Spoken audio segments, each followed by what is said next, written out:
রামচন্দ্র মুনিকে বনবাসের কথা বলতে গিয়ে রাম নয়ন জলে বুকু বসে কান্না করছে আর বলছে, মুনি ঠাকুর শুনলে তো,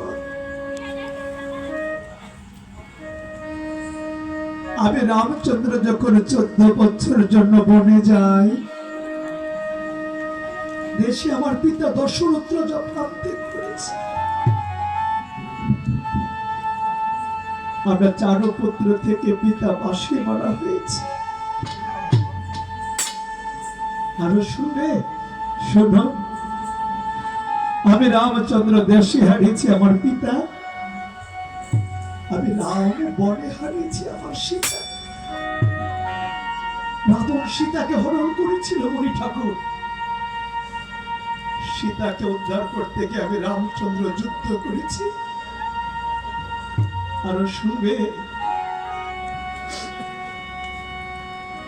রাবণ বংশ ধ্বংস করে আমি রাম 14 বছর বনবাস শেষ করে অযোধ্যাতে এসেছি। কি শুনবে আমার দুঃখের কাহিনী? আমি বনবাসে সীতাকে হারিয়ে ততটা কষ্ট পাইনি।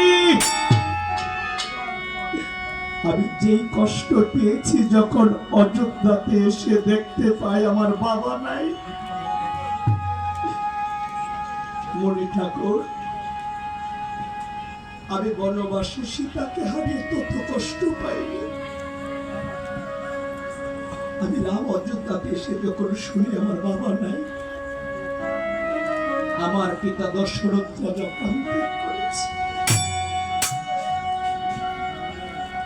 আমরা 4 পুত্র থেকে আমার পিতায় বাসি মারা হয়েছে। মুনি ঠাকুর, আমি রাম আজ বুঝি পিতাকে কি ধর। আমি রামচন্দ্র থাকতে বুঝিনি।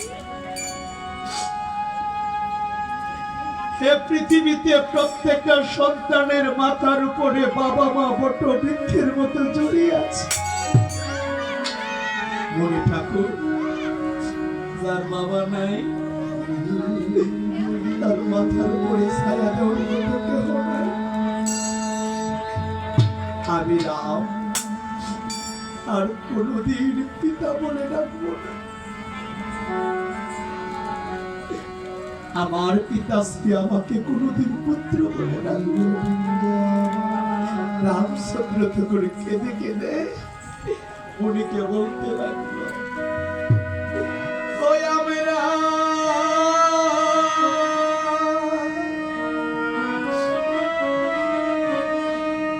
আজ পিতৃ হারা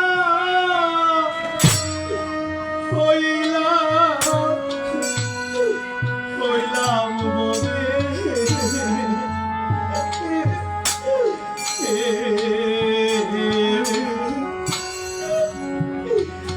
আর বাবা বলে আমরা ডাকবো তারে।